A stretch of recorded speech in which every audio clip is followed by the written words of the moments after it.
Hello, in today's video tutorial we're going to be having a look at updating palettes and also creating palettes which might have attributes which mean they don't fit into the quick palette windows. So you might want to store a palette that has colour and position information or colour and gobo information.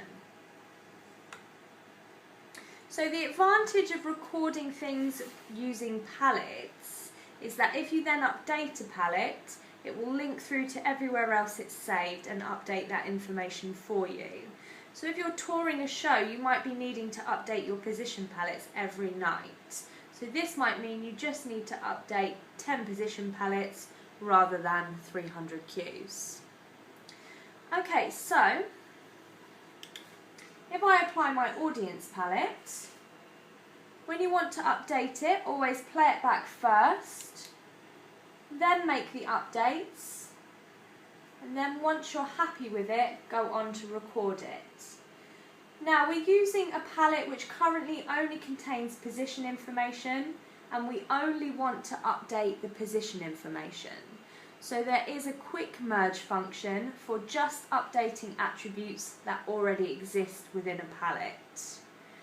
So I'm going to select my record palette option, and then all I need to do is double tap into my audience palette so it knows where the updates are going, and that will update the position information. So even if I have colour information on my fixtures,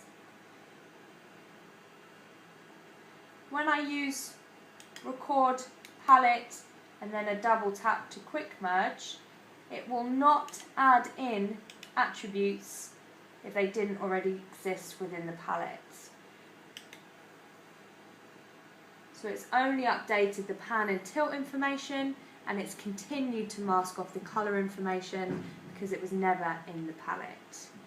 Now if I do want to add colour information in, again I'm going to set it up first, and then I'm going to use my record palette option, and this will take us to our record palette menu. So in this menu you can assign a user number and a legend. You can also assign whether you want your palettes to be shared or normal. Now again, the console will default to what it thinks the option should be, but you can override this using that toggle button. Here we have an option to set the mask, so this is where we're going to tell the console the attributes we want saved and what we want it to mask off. So I haven't changed the pan and tilt, so I don't need to include that. Make sure you go through and exclude anything you don't want in there. Okay, remember there's some more over the page, so make sure you've only included the attributes you want to save. Now if you exit back, you can see the currently set mask, so you can double check it before you go on to store the palette.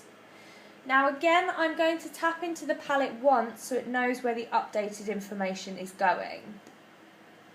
But this time I need to either select to replace the current palette or to merge the new information in. If I do a double tap or select the quick merge, it will continue to only update the attributes that were already there, in this case pan and tilt. So if I select my merge option, we can see now that it has merged that colour information into the palette. So if we locate those fixtures and apply our audience palette, it's now got the red saved inside there as well. Okay, if I decide I didn't want the red in there, or if I accidentally record a palette with attributes I didn't want, for example intensity, you can view the palette information. This will show you all of the information. I can then simply select the columns with the information that I want to get rid of. So I might want to do my cyan, magenta and yellow column. As soon as you select them, they will come up with an option here where you can either change the values or you can off those values. So when I select off, that information will now be ignored. So I can do cyan and yellow. Okay, so now that red information will all be gone from the palettes.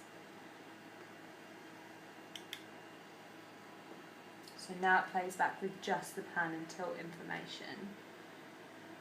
If we view the palette again, we can see that it hasn't removed those attributes, it's just simply off to the information. So if I reselect the columns, my option then will be to on the information. So if I do want to get my red back, I can just simply select the values and put them to on again, and you see they've gone back to their original values.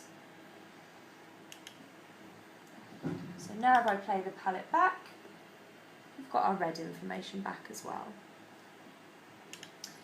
Now if you want to record a palette with multiple attributes, for example some colour and some gobo information, this will not fit into any of the quick palette windows. Okay, if you put it in colour, it will mask off the gobo information. If you put it in gobo, it will mask off the colour information.